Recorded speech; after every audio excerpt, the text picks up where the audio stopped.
앞 뒤사람 인사하겠습니다. 복 있는 사람이 됩시다. 은혜 받읍시다. 다 잘 될 것입니다. 오늘은 창세기 26장 말씀을 읽었습니다. 이삭의 출생부터 살펴보고 있는데 오늘은 5번째로 이삭의 생업에 대해서 같이 보겠습니다.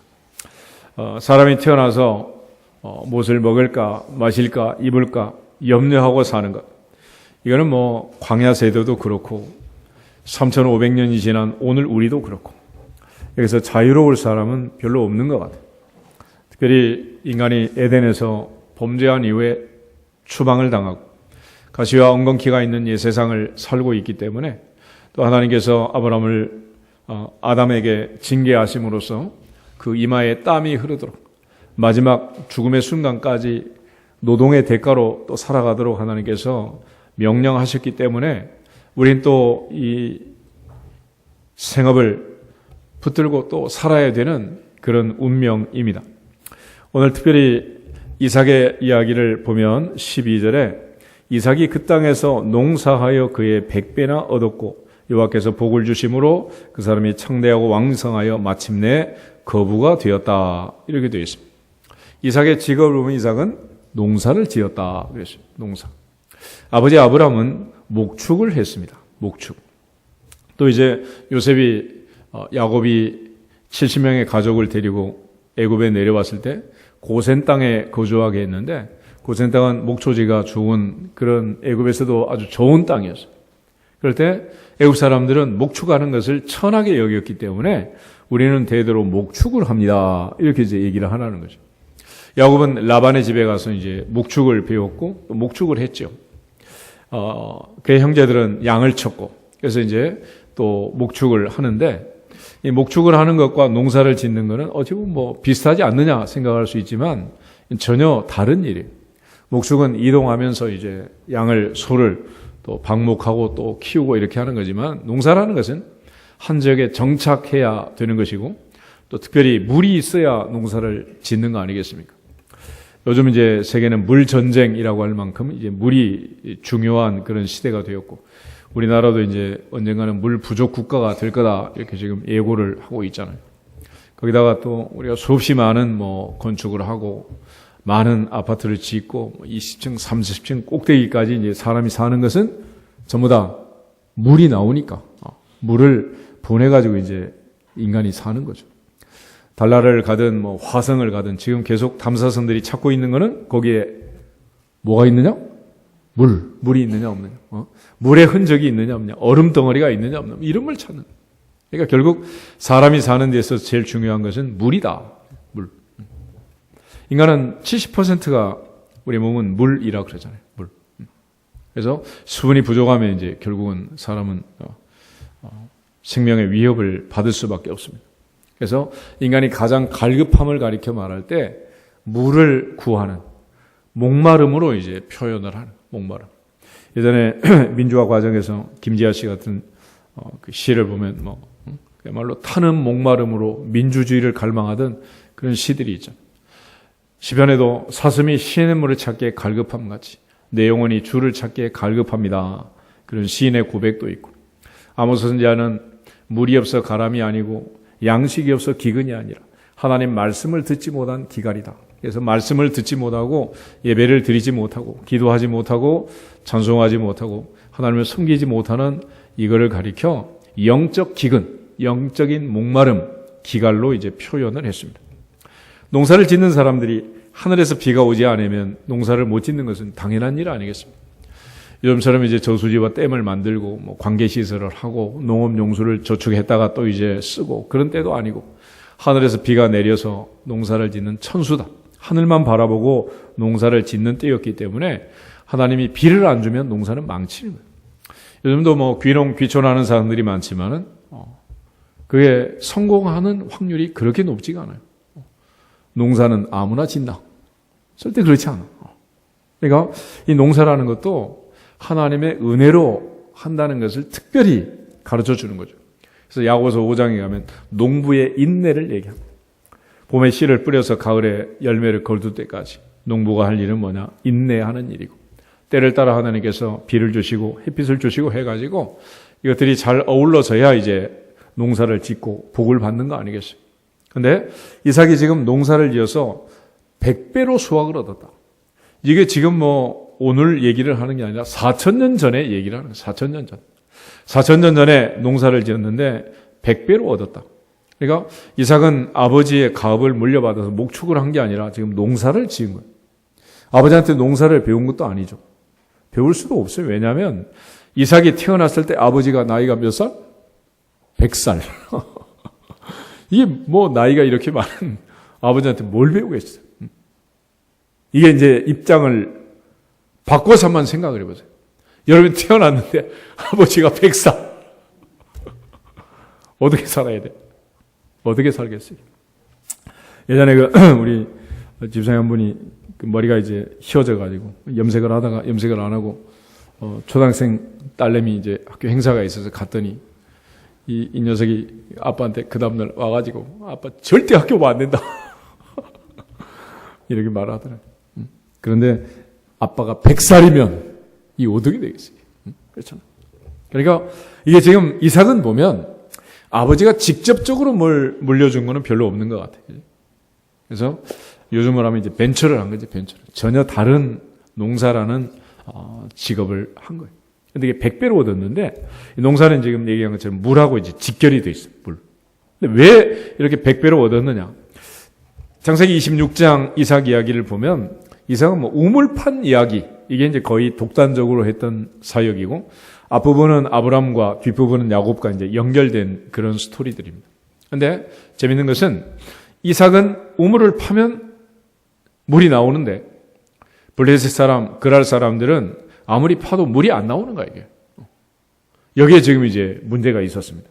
그러니까 이삭은 파면 물이 나오니까 우리 거다! 막 다투고 싸우면 줘버리고 또 파는 거예요. 근데 블레셋 사람들은 아무리 파도 안 나오니까 시기하고 질투하고 미워하고 우리를 떠나라! 이렇게 뭐 내쫓고 이런 상황이었습니다. 그래서 이삭이 지금 이제 우물을 파는 이야기들을 성경은 기록하고 있고 우물을 파서 물이 나오고 안 나오고 요즘처럼 뭐 수맥을 검사해서 해도 이게 지금 물이 잘 안 나오잖아요. 우리 기도원 건축할 때도 처음에 이제 맨 처음에 했던 일이 이제 관정을 해가지고 물을 얻는 일이었는데 그때 뭐 물을 파니까 뭐 물이 나오나 이게 물이 안 나오는 계속해서 뭐 그러면서 양평 이런 데는 뭐 한 번 파면 50톤, 100톤 이게 막 물이 펑펑 쏟아지는데 이 섬 지역은 아무리 많이 나와도 뭐 5톤 그 정도밖에 안 나와요. 물이 안 나오는 거예요.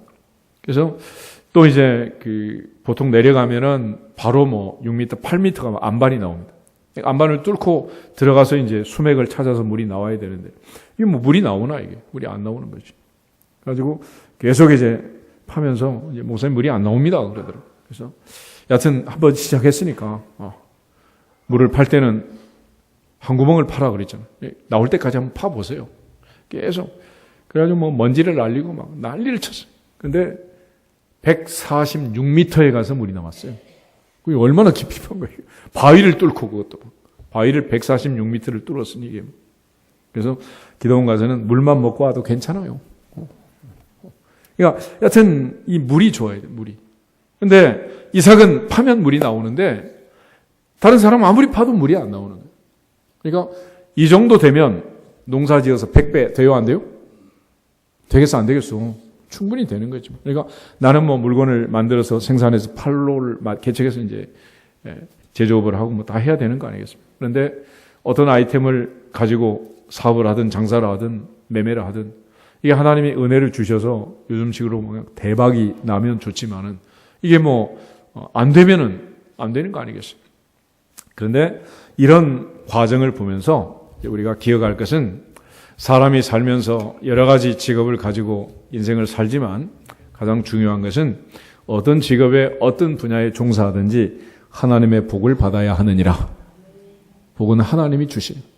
솔로몬이 시편 127편에서 얘기할 때 여호와께서 집을 세우지 아니하시면 세우는 자의 수고가 헛되고 여호와께서 성을 지키지 아니하시면 파수꾼의 경성함이 허사다 그랬습니다.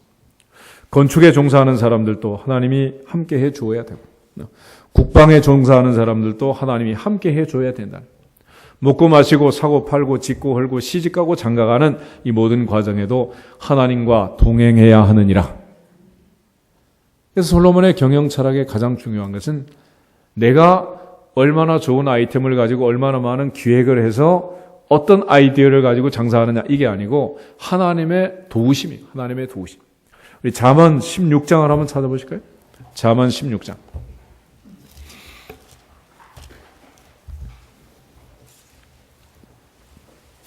1절에서 3절을 같이 한번 읽겠습니다.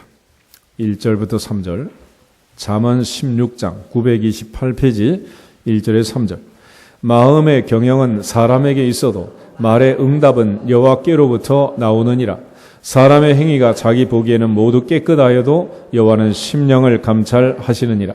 너의 행사를 여호와께 맡기라. 그리하면 내가 경영하는 것이 이루어지리라. 아멘. 3000년 전에 솔로몬이 한 얘기. 너의 행사를 여호와께 맡기라. 그리하면 너의 경영하는 것이 이루어지리라. 내가 붙들고 있어서 될 일이 아니고 하나님께 맡기라는. 그래서 믿음은 무엇이다? 믿음은 맡기는 것입니다. 그리고 9절 말씀 한번 더 보겠습니다. 9절. 사람이 마음으로 자기의 길을 계획할지라도 그의 걸음을 인도하시는 이는 여호와시니라. 아멘. 그래서 걸음걸음 하나님이 인도하시고 하나님이 주시는 복을 받아 누릴 수 있기를 주의 이름으로 축복합니다. 특별히 이삭에게 있어서는 많은 우물을 팠어요. 그런데 아브라함의 시대부터 기근과 가뭄이 계속됐고 또 그 우물을 파서 연명을 한 거예요. 그러니까 당시에는 이 우물이 얼마나 중요했는지. 그러니까 아브라함 때도 흉년이 있고 이삭 때도 흉년이 있고 야곱 때도 요셉은 또 그 흉년 때문에 결국은 세계를 경영하는 애굽의 총리가 된 거 아니겠어요? 그런데 이걸 해결하는 방법이 이제 결국은 하늘에서 비가 내리든지 아니면 우물을 뚫어서 이제 물이 나오든지 두 중에 하나인데 결국은 물을 얻는 것도 말의 쓴물이 단물이 되는 것도 오직 하나님의 은혜로만 가능한 줄로 믿습니다. 그래서 이삭은 우물을 파서 에색이라 신나라 르호봇이라 이런 얘기를 했는데 특별히 26절 말씀을 26장 22절 말씀을 같이 한번 읽어보겠습니다. 이삭이 거기서 옮겨 다른 우물을 팠더니 그들이 다투지 아니하였으므로 그 이름을 르호봇이라 하여 이르되 이제는 여호와께서 우리를 위하여 넓게 하셨으니 이 땅에서 우리가 번성하리로다. 아멘. 이제는 여호와께서 우리를 위하여 넓게 하셨으니 이 땅에서 우리가 번성하리로다. 누가 복을 주셔야 돼요? 하나님이 복을 주신다. 그래서 이삭이 그 땅에서 농사에 100배나 얻었고 여호와께서 복을 주심으로 그 사람이 창대하고 왕성하여 마침내 거부가 되었다라고 얘기합니다. 이처럼 이삭이 이제 하나님의 은혜로 100배로 복받는 이런 과정을 통해서 성경이 이제 이삭이 정말 복이 있는 사람이구나라는 걸 알게 됩니다. 그리고 이삭이 다시 한번 하나님으로부터 브엘세바에서 약속을 받는데 23절, 24절 두 절을 다시 한번 보겠습니다. 이삭이 거기서부터 브엘세바로 올라갔더니 그 밤에 여호와께서 그에게 나타나 이르시되 나는 내 아버지 아브라함의 하나님이니 두려워하지 말라. 내 종 아브라함을 위하여 내가 너와 함께 있어 내게 복을 주어 내 자손이 번성하게 하리라 하신지라. 아멘. 하나님께서 이삭에게 하신 말씀은 계속 복을 주겠다는 거예요. 복을 주겠다. 내가 너를 번성하게 하겠다. 이 땅을 너의 자손에게 주겠다. 내게 주겠다. 내게 복을 주겠다. 이런 약속을 계속합니다. 그래서 우리가 이제 세상을 살면서 가져야 할 가장 중요한 것 중에 하나는 하나님의 복을 받는 사람들이 가져야 할 것은 자존감이라. 예수님께서 말씀하실 때 영접하는 자, 곧 그 아들의 이름을 믿는 자들에게는 하나님의 자녀가 되는 뭐 주신다? 권세를 주신다. 요즘 아이들 흙수저, 금수저 이상한 얘기를 많이 하잖아요. 그렇지만 나는 전능하사 천지를 만드신 하나님 아버지를 믿습니다. 전능하사 천지를 만드신 하나님 아버지. 하늘과 땅의 모든 것을 다 갖고 계시는 모든 것이 다 그분께 속한 그분의 아들, 그분의 딸이라는 분명한 자존감을 가지고 인생을 살아갈 수 있기를 축복합니다. 이 자녀의 권세를 권세. 그래서 성경은 우리 모두가 다 이러한 권세가 있고 복이 있다라는 것을 강조해요. 근데 이게 나 혼자 나만 복이 있다 이렇게 막 외쳐도 물론 이게 인생이 바뀔 수 있지만, 그런데 이게 이제 이삭의 인생을 보면 모든 사람이 다 알게 되는 거예요. 알게 돼요. 처음에 하나님이 하신 작업은 뭐냐면 우리의 마음, 우리의 생각을 바꾸는 겁니다. 지금 26장을 보면 4,000년 전에 흉년이야, 흉년. 물이 없는 때예요. 물이 없어. 다시 말하면 기근이 왔습니다. 요즘식으로는 불경기가 온 거예요. 이런 상황에서 그럼에도 불구하고 하나님은 이삭을 찾아와서 내가 내게 복을 주겠다. 이 땅을 너와 네 자손에게 주겠다. 내게 복을 주어 내 자손이 번성하게 하겠다. 할렐루야. 그러니까 하나님께서 계속해서 이런 약속들을 주고 있는 거죠. 어떻게 보면 엇박자를 치는 거예요. 그런데 이게 나중에 이제 하나님께서 복을 너무 많이 주시니까 이게 이제 이삭을 시기했던 아비멜렉과 그 친구들이 와서 이제 고백을 하고 계약을 맺으면서 이제 얘기를 하게 됩니다. 그 중에 26절부터 29절을 같이 한번 읽겠습니다. 아비멜렉이 그 친구 아우삭과 군대 장관 비골과 더불어 그랄에서부터 이삭에게로 온지라. 이삭이 그들에게 이르되 너희가 나를 미워하여 나에게 너희를 떠나게 하였거늘 어찌하여 내게 왔느냐. 그들이 이르되 여호와께서 너와 함께 계심을 우리가 분명히 보았으므로 우리의 사이 곧 우리와 너 사이에 맹세하여 너와 계약을 맺으리라 말하였노라. 너는 우리를 해하지 말라. 이는 우리가 너를 범하지 아니하고 선한 일만 내게 행하여 내가 평안히 가게 하였음이니라. 이제 너는 여호와께 복을 받은 자니라. 아멘. 이제 너는 여호와께 뭐를 받은 사람? 복을 받은 사람이다 라고 아비멜렉이 이삭에게 얘기를 합니다. 오늘 하나님 주신 그 은혜와 복을 마음껏 받고 또 받아 누릴 수 있기를 주의 이름으로 축복합니다. 그런데 하나님이 이처럼 100배의 복을 주고 또 이처럼 팔 때마다 샘이 터지고 마침내 창대하고 왕성하여 거부가 되고 하나님이 은혜를 주시면 모든 사람이 다 박수 쳐주는 게 아니에요. 14절에 있는 말씀처럼 블레셋 사람이 그를 시기했다. 이삭이 판 우물을 메꿔버렸다. 이런 이제 못된 짓을 하는 이런 경우가 생기는 것이. 그러니까 하나님께서 이삭에게 복을 주실 때 아브라함에게 약속하고 또 이삭에게 약속하고 약속한 대로 하나님이 그 약속을 이루어서 복을 주어가는 이런 과정을 보여주고 있습니다. 그러므로 무슨 일을 하든지 전능하신 하나님이 함께 하셔서 인생의 닫힌 문들을 열어주시고 맺힌 것들을 풀어주시고 농사에 물이 모자라지 않도록 이른 비와 늦은 비의 은혜를 주시는 복된 삶이 되기를 주의 이름으로 축복합니다. 또 하나 이삭의 인생에 있어서 중요한 것은 아버지의 복을 받는 거예요. 아버지의 복. 100살 된 아버지 나한테 해줄 게 뭐가 있겠어요? 그죠? 아버지가 100살인데.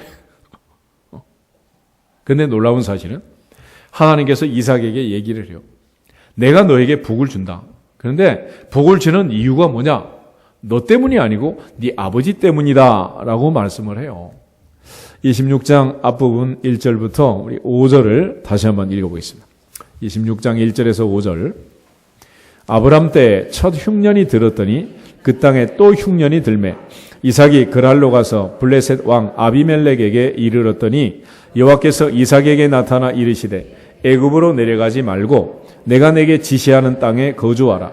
이 땅에 거류하면 내가 너와 함께 있어 내게 복을 주고 내가 이 모든 땅을 너와 네 자손에게 주리라. 내가 내 아버지 아브람에게 맹세한 것을 이루어 내 자손을 하늘의 별과 같이 번성하게 하며 이 모든 땅을 내 자손에게 주리니 내 자손으로 말미암아 천하 만민이 복을 받으리라. 이는 아브람이 내 말을 순종하고 내 명령과 내 계명과 내 율례와 내 법도를 지켰음이라 하시니라. 아멘. 하나님 다시 이삭에게 이 흉년에 나타나 가지고 말씀을 하시는 거예요. 너의 아버지 아브람이 내 말을 순종하고 내 명령, 내 계명, 내 율례와 내 법도를 지켰기 때문에 내가 너에게 복을 주겠다. 그렇게 말해요. 그러니까 100살 된 아버지가 아들에게 줄 게 별로 없는 것 같은데 이 말씀을 잘 보면 우리가 하나님 말씀에 순종하고 하나님의 명령과 계명과 율례와 법도를 지키고 사는 그것이 내 아들의 인생길에 하늘문을 여는 또 다른 비결이 된다는 거예요. 아브라함이 그렇게 순종했기 때문에 하나님께서 복을 준다는 거예요. 24절 다시 보시면 그 밤에 여호와께서 그에게 나타나 이르시되 나는 내 아버지 아브라함의 하나님이니 두려워하지 말라. 내가 내 종 아브라함을 위하여 내가 너와 함께 있고 내 종 아브라함을 위하여 너에게 복을 주고 내 종 아브라함을 위하여 내 자손이 번성하게 하리라 하신지라. 할렐루야. 이 정도 되면 이삭은 아버지 잘 만난 거예요? 잘못 만난 거예요? 아버지 때문에 이게 대박. 이렇게 된 거예요. 그런데 성경을 보면 어떤 경우는 이 아버지 때문에 이렇게 은혜를 받는 경우도 있지만 아버지 때문에 또 잘못되는 경우도 있어요. 뭐 그런 예는 수없이 많지만은 대표적으로 한 두 군데만 살펴보겠습니다. 열왕기상 11장을 한번 찾아보세요. 열왕기상 11장을 보면 솔로몬 왕의 이야기가 나옵니다. 솔로몬. 여러분 한번 생각해보세요. 아버지가 솔로몬이다. 좋은 것 같아? 안 좋은 것 같아? 굉장히 좋은 것 같지? 그런데 진짜로 좋은지 안 좋은지 한번 살펴보겠습니다. 그 중에 이제 9절부터 우리 13절을 보면 솔로몬이 말년에 이제 우상을 섬기고 우상의 신당에 분향하고 제사하는 그때 하나님이 솔로몬에게 하시는 말씀이에요. 9절부터 13절 봅니다. 솔로몬이 마음을 돌려 이스라엘의 하나님 여호와를 떠남으로 여호와께서 그에게 진노하시니라. 여호와께서 일찍이 두 번이나 그에게 나타나시고 이 일에 대하여 명령하사 다른 신을 따르지 말라 하셨으나 그가 여호와의 명령을 지키지 않았으므로 여호와께서 솔로몬에게 말씀하시되 내게 이러한 일이 있었고 또 내가 내 언약과 내가 내게 명령한 법도를 지키지 아니하였으니 내가 반드시 이 나라를 내게서 빼앗아 내 신하에게 주리라. 그러나 내 아버지 다윗을 위하여 내 세대에는 이 일을 행하지 아니하고 내 아들의 손에서 빼앗으려니와 오직 내가 이 나라를 다 빼앗지 아니하고 내 종 다윗과 내가 택한 예루살렘을 위하여 한 지파를 내 아들에게 주리라 하셨더라. 아멘. 솔로몬은 아버지가 다윗이었습니다. 아들은 많았지만 왕위를 이어받는 아들은 르호보암이라는 아들이었습니다. 그런데 이 르호보암 때 남북이 분열이 됩니다. 솔로몬이 죽고 나서 유다와 베냐민 지파, 이 지파는 남쪽 유다가 되고 나머지 10지파는 느바세 아들 여로보암이 북쪽 이스라엘 나라를 세우게 돼요. 그래서 나라가 이제 두 동강이가 나는데 그렇게 나라가 분열된 원인이 뭐냐? 오늘 본문을 보면은 솔로몬 때문이다. 그렇게 말해요. 솔로몬의 우상숭 때문.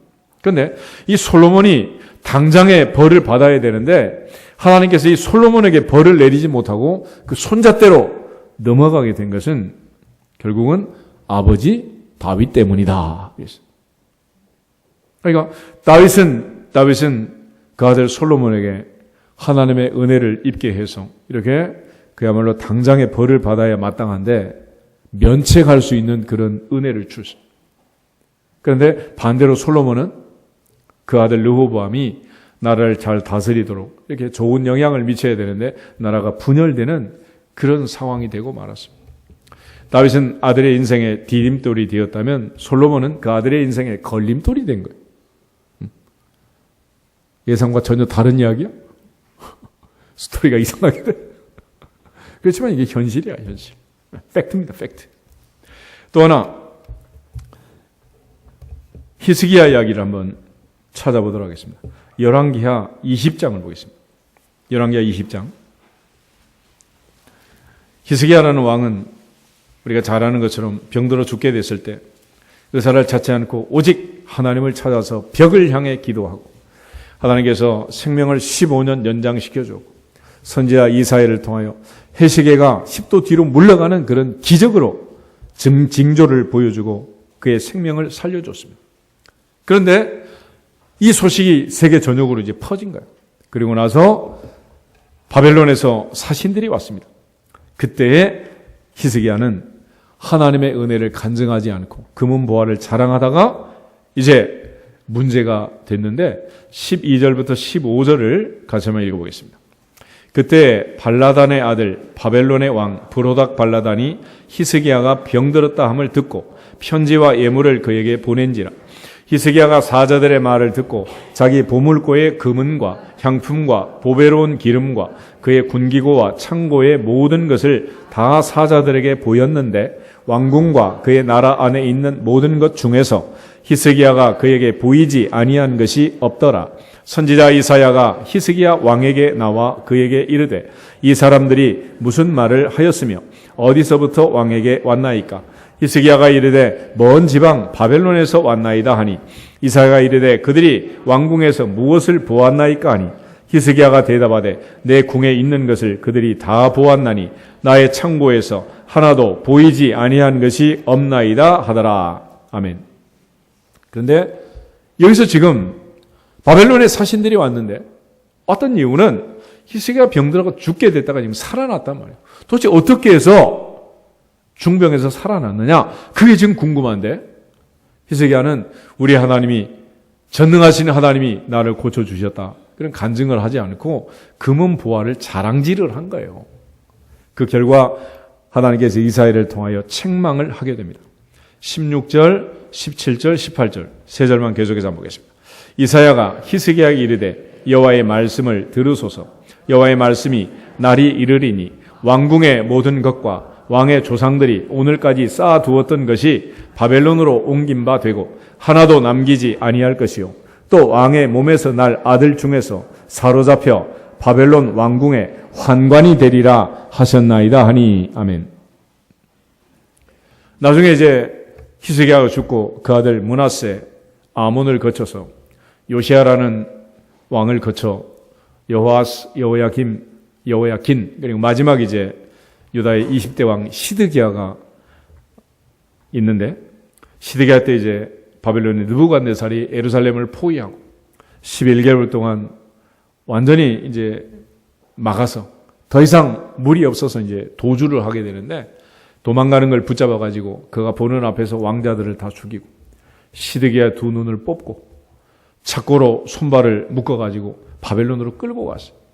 성전이 회파되고 금은 기명들을 다 남김없이 가져갔습니다. 다니엘 5장에 보면 벨사살 왕 때 성전에 금그릇, 은그릇 가지고 술 파티를 하다가 벽에 손가락 하나가 나타나가지고 메네 데겔 우바르신 글자를 쓴 거예요. 술맛이 났겠어? 혼비백산했겠어? 이런 후대 역사가 있어요.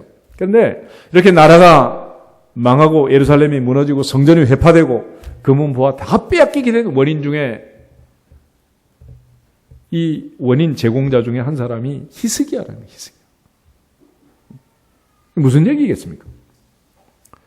아브라함처럼 계명과 율례와 법도를 지켜 행함으로 아들의 인생에 100배로 복받는 디딤돌이 되기도 하고 솔로몬처럼 또 히스기야처럼 유명하긴 한데 장점도 많은데 그러나 그 반면에 오늘처럼 날씨가 좋은 날은 그림자가 있잖아. 솔로몬의 그림자, 히스기야의 그림자를 보여주는 거예요. 이것들이 결국 자손들의 인생에 걸림돌이 된 것입니다. 오늘 하나님 앞에서 우리 모두가 다 아버지의 복을 받고 또 아버지의 복을 자식이 받을 수 있도록 아브라함처럼 다윗처럼 선한 영향력을 줄 수 있는 믿음의 계보를 만들 수 있기를 축복합니다. 그것이 우리가 할 일인 거예요. 그래서 이 마지막 때 왜 우리가 신앙생활을 잘 해야 되느냐? 이유는 뭐 여러 가지가 있겠지만은 또 이런 면이 또 하나 있는 거예요. 하나님께서 십계명을 주시면서 계명과 율례와 법도를 지키면 1000대까지 복을 준다 그랬습니다. 그런데 만약에 지키지 아니하면 3, 4대까지 벌을 주겠다 그랬습니다. 복은 1000대인데 왜 벌은 3, 4대냐? 그러면 3대, 4대 가면 더 이상 뭐 벌하고 말 것도 없어요. 다윗이 왕이 된 다음에 사울 집안에 남은 자가 있느냐? 내가 요나단을 생각해서 내가 그 아이를 돌보겠다라고 전국을 뒤졌는데 한 아이를 찾았어요. 무비보셋이라는 아이였는데 사무엘하 9장 한번 찾아보실까요? 사무엘하 9장.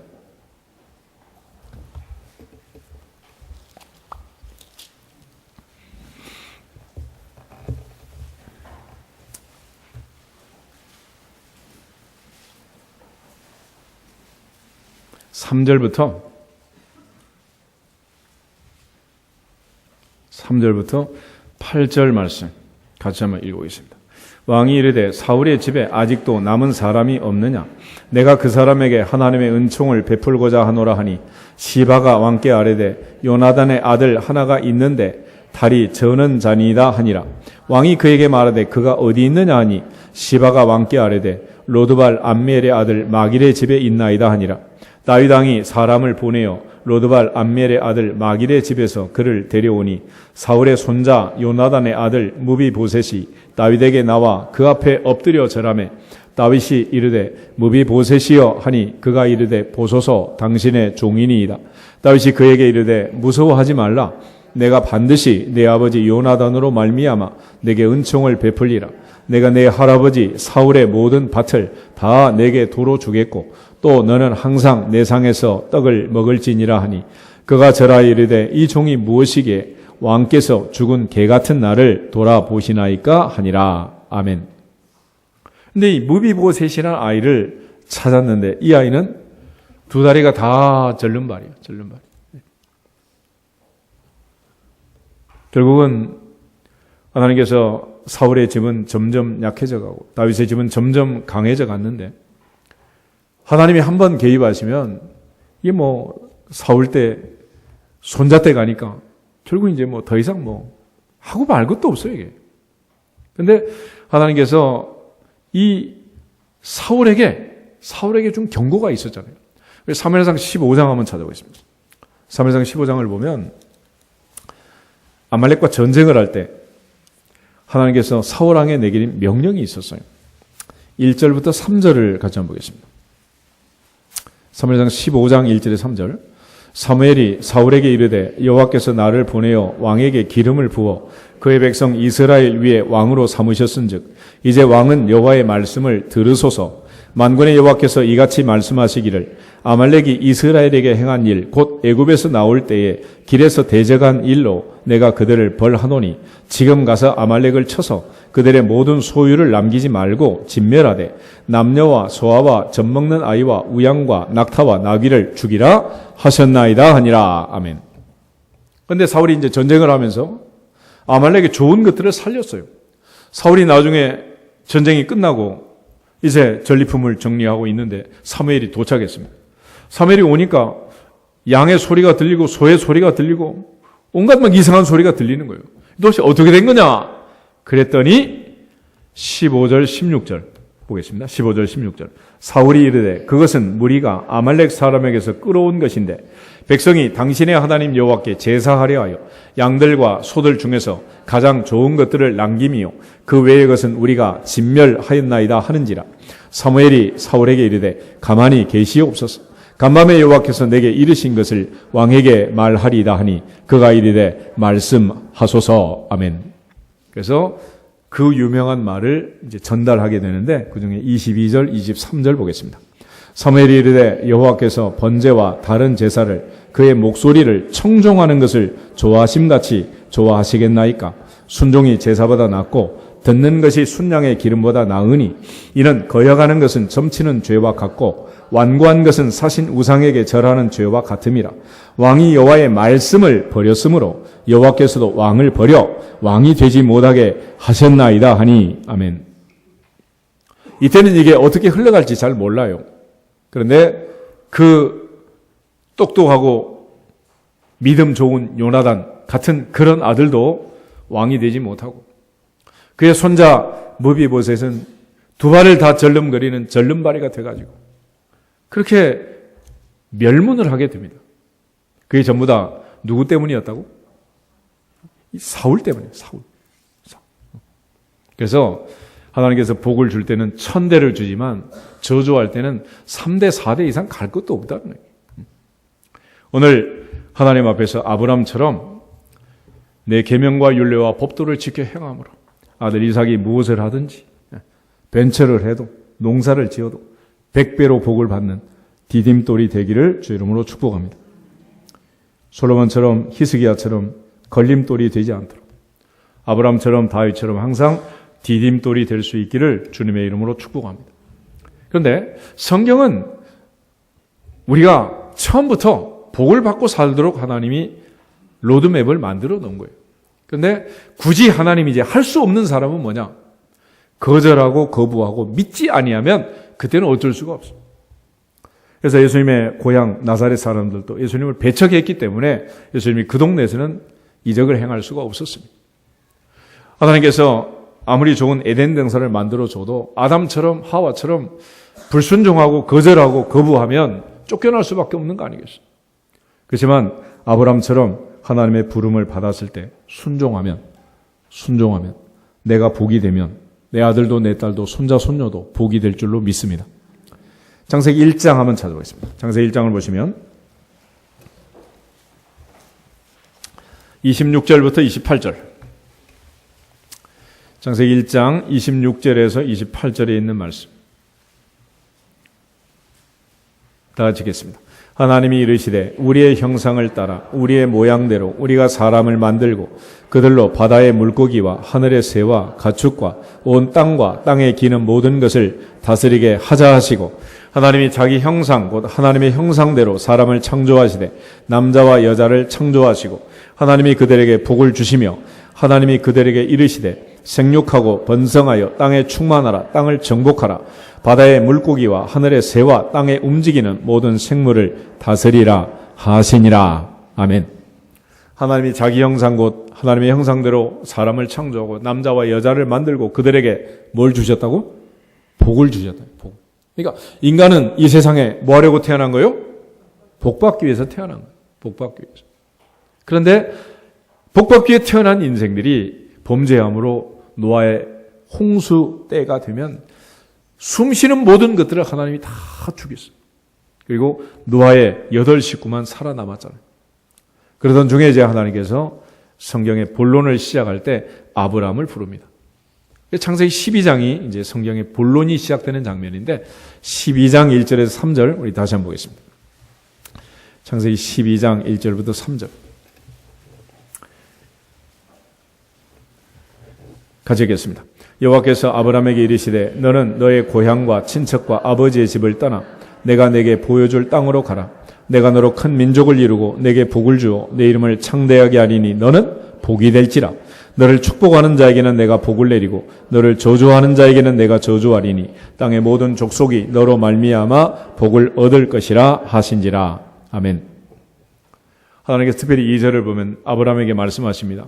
내가 너로 큰 민족을 이루고 내가 복을 내리고 내게 복을 주고 내 이름을 창대하게 하리니 너는 뭐가 되라? 너는 뭐가 되라? 너는 복이 되라. You will be a blessing. 네가 복이 되라. 네가 복이 되라. 그러니까 누구한테 가서 뭐 덕을 은혜를 입고 어떤 사람의 혜택을 받고 이렇게 사는 게 아니라 내가 복이 되는 거예요. 내가 복덩어리가 되어서 내가 복에 거는 복의 통로가 되어서 복이 되어서 살아라. 할렐루야. 이 하나님이 우리를 부르신 자리입니다. 그러므로 믿음의 자녀들이 되어서 하나님의 자녀가 되어서 전능하신 하나님 아버지를 믿고 섬기는 아버지의 자녀의 권세를 가지고 사는 자들은 모두가 다 너는 뭐가 되어? 복이 되어 복의 통로가 되어 살도록 사명을 주신 줄로 믿습니다. 그러므로 하나님의 복을 받고 아버지의 복을 받아야 되지만 세 번째는 내가 뭐가 돼야 돼? 복이 돼야 돼. 내가 복이 돼야 돼. 아멘? 내가 복이 되는. 성경이 분명히 얘기하잖아. 너는 뭐가 되라? 너는 복이 되라. 그래서 아브라함이 복을 받으니 그 아버지가 복이니 그의 아들 이삭도 100배로 복을 받는 거예요. 그의 손자 야곱은 라반의 집에 가서 10번이나 품삯을 더 바꿨잖아요. 20년을 살았는데 14년은 그냥 공짜로 살아주고 6년은 품삯을 10번이나 더 바꿔가면서 어떻게 하든지 한 푼이라도 안 주려고 길을 쓰는 거야. 길을 쓰. 그런데 하나님께서 아브라함에게 주신 복이 이삭에게 주신 복이 야곱에게 흘러 넘어가는데 그 과정을 통해서 성경의 스토리를 보면은 라반이 그렇게 잔머리를 굴려도 빼앗아 갈 수가 없는 거예요. 가져갈 수가 없어. 창세기 31장을 한번 찾아보겠습니다. 창세기 31장을 보면 야곱이 이제 라반의 눈치를 알고 떠나야 되겠다. 그리고 아내들을 부릅니다. 그리고 두 아내에게 얘기를 해요. 그 중에 3절부터 9절 말씀까지 같이 한번 읽겠습니다. 여호와께서 야곱에게 이르시되 내 조상의 땅 내 족속에게로 돌아가라. 내가 너와 함께 있으리라 하신지라. 야곱이 사람을 보내어 라헬과 레아를 자기 양떼가 있는 들로 불러다가 그들에게 이르되 내가 그대들의 아버지의 안색을 본즉 내게 대하여 전과 같지 아니하도다. 그러할지라도 내 아버지의 하나님은 나와 함께 계셨느니라.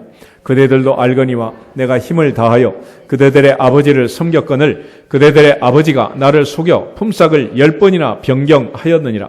그러나 하나님이 그를 막으사 나를 해치지 못하게 하셨으며 그가 이르기를 점 있는 것이 내 싹이 되리라 하면 온 양떼가 낳은 것이 점 있는 것이요 또 얼룩무늬 있는 것이 내 싹이 되리라 하면 온 양떼가 낳은 것이 얼룩무늬 있는 것이니 하나님이 이같이 그대들의 아버지의 가축을 빼앗아 내게 주셨느니라. 아멘. 하나님이 빼앗아 줬대요. 빼앗아서. 그래서 열면 닫을 자가 없고 닫으면 열 자가 없는 그분이 하늘문을 열고 내게 복을 주면, 하나님이 우리에게 복을 주시면 빼앗아 갈 자가 있다 없다? 아무도 없는 거예요. 이렇게 해서 야곱이 복을 받아요. 그리고 이제 도망을 치는데 라반이 추격을 하죠. 그때 마지막에 이제 붙잡혔어. 그리고 나서 마지막에 이제 단판을 지면서 야곱이 한방 펀치를 날리는 거예요. 40절부터 우리 42절 한번 읽겠습니다. 창세기 31장 40절부터 42절. 내가 이와 같이 낮에는 더위와 밤에는 추위를 무릅쓰고 눈 붙일 겨를도 없이 지냈나이다. 내가 외삼촌의 집에 있는 이 20년 동안 외삼촌의 두 딸을 위하여 14년, 외삼촌의 양떼를 위하여 6년을 외삼촌에게 봉사하였거니와 외삼촌께서 내 품삯을 10번이나 바꾸셨으며 우리 아버지의 하나님 아브라함의 하나님 곧 이삭이 경외하는 이가 나와 함께 계시지 아니하셨더라면 외삼촌께서 이제 나를 빈손으로 돌려 보내셨으리다마는 하나님이 내 고난과 내 손의 수고를 보시고 어젯밤에 외삼촌을 책망하셨나이다. 아멘. 아브라함이 복이 되니까 이삭이 복이 되고, 이삭이 야곱을 축복하니까 또 야곱이 복이 되고, 야곱이 12지파를 12아들을 축복하니까 또 그 아들들이 복이 되는 거예요. 이처럼 하나님께서는 우리의 인생을 바꿀 때 다른 과정을 거치는 게 아니라 오늘부터는 누가 복이 되라? 네가 복이 되라. 네가. 뭐 흙수저 금수저 이런 얘기 하지 말고 네가 금수저가 되는 거야. 네가 복을 받는 거지. 그 방법이 뭐냐? 전능하사 천지를 만드신 하나님 아버지를 누가 믿으면 되는 거예요? 내가 믿습니다. 내가 믿습니다. 내가 믿습니다. 그래서 우리 아버지의 하나님, 우리 할아버지의 하나님, 내가 믿습니다. 그래서 야곱이 복이 된 거예요. 아무도 야곱의 복을 빼앗아갈 수 없는 거죠. 야곱의 아들 요셉은 17살에 형제들이 팔아버렸잖아요. 그야말로 이제 아버지가 해줄 수 있는 건 아무것도 없어. 그 옛날 팔려가서 어느 집에 있는지, 누 집에 있는지, 온라인으로 송금을 하겠어, 향토장학금을 보내겠어. 근데 이 아이 운명이 기고해가지고, 노예로 팔려가서, 노예 생활을 하고, 그것도 너무 충성스럽게 하다가 억울한 누명을 쓰고 감옥살이를 했잖아요. 그런데, 이렇게 복이 있는 사람이 노예 생활하고 종살이 할 때 무슨 일이 벌어졌느냐. 창세기 39장 한번 찾아보죠. 창세기 39장을 보면 요셉이 보디발의 집에 끌려갔어요. 근데 보디발이 척 보니까 이거 범상한 아이야. 보통 애가 아니란 말이에요. 그래서 보디발이 결정을 하게 됩니다. 그중에 2절부터 우리 5절까지를 같이 읽겠습니다. 여호와께서 요셉과 함께 하심으로 그가 형통한 자가 되어 그의 주인 애굽 사람의 집에 있으니 그의 주인이 여호와께서 그와 함께 하심을 보며 또 여호와께서 그의 범사에 형통하게 하심을 보았더라. 요셉이 그의 주인에게 은혜를 입어 섬김에 그가 요셉을 가정 총무로 삼고 자기의 소유를 다 그의 손에 위탁하니 그가 요셉에게 자기의 집과 그의 모든 소유물을 주관하게 한 때부터 여호와께서 요셉을 위하여 그 애굽 사람의 집에 복을 내리심으로 여호와의 복이 그의 집과 밭에 있는 모든 소유에 미친지라. 아멘. 보디발이 요셉의 덕을 봤어요? 요셉이 보디발의 덕을 봤어요? 상황은 우리가 생각하는 것 전혀 달라. 요셉의 스토리는 요셉이 복덩어리야, 복덩어리. 이 복덩어리가 들어오니 보디발의 집이 복을 받는 거죠.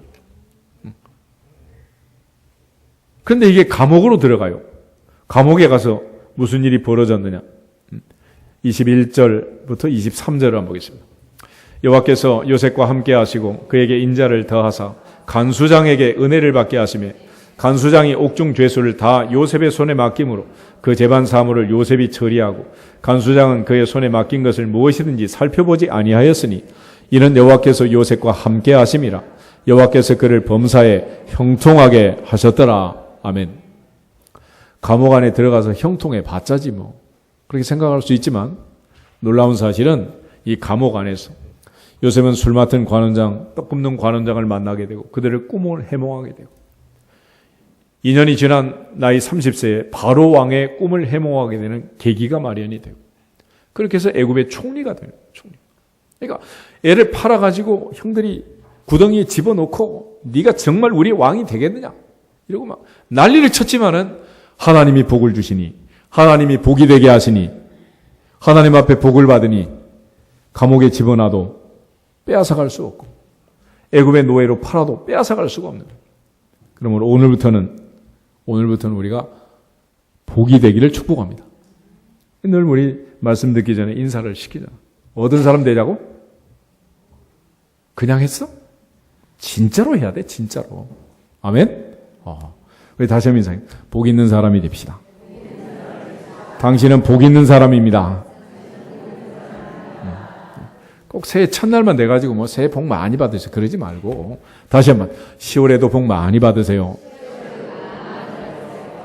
할렐루야.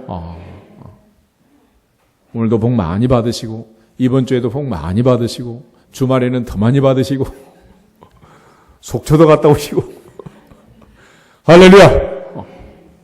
이 뭐 아무에나 그렇게 하는 건 아니에요. 그래서 하나님이 사람을 바꿀 때는 마음과 생각을 바꾸는 거예요. 모세가 신명기 33장 29절 마지막에 느보산에 올라가 죽기 전에 마지막 던진 메시지가 이스라엘이여 너는 행복한 사람이로다. 여호와의 복을 너같이 받은 민족이 어디 있느냐. 시편을 보면 시편은 이렇게 시작하네요.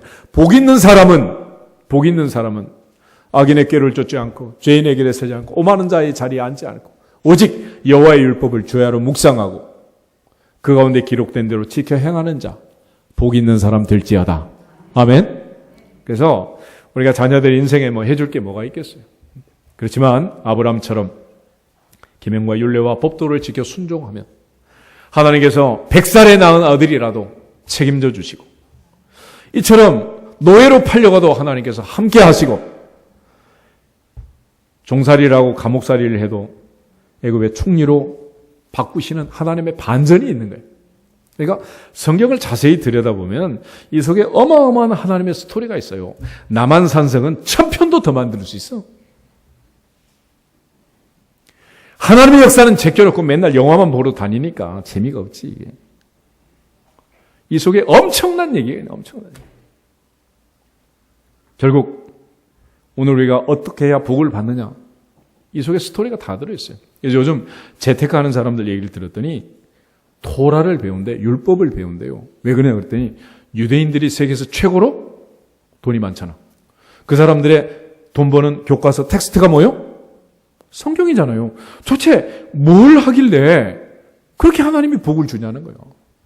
뭐 공짜로 레슨해도 우리는 맨날 빼먹은데. 돈 주고도 배워, 돈 주고도.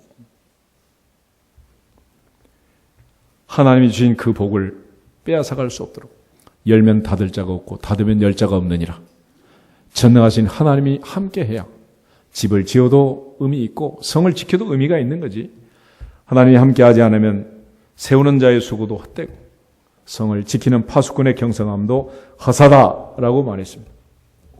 우리가 지금 뭐 구약 얘기를 하면 그건 뭐 구약이지 목사님 지금 신약 시대에 자본주의 시대 21세기에 무슨 관계가 있냐고 그럴지 모르지만 갈라디아서 3장을 읽고 마치겠습니다.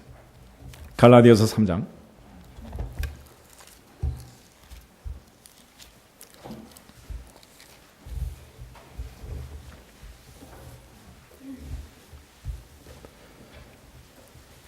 (7절부터) (9절을) 먼저 보겠습니다. 7절에서 9절.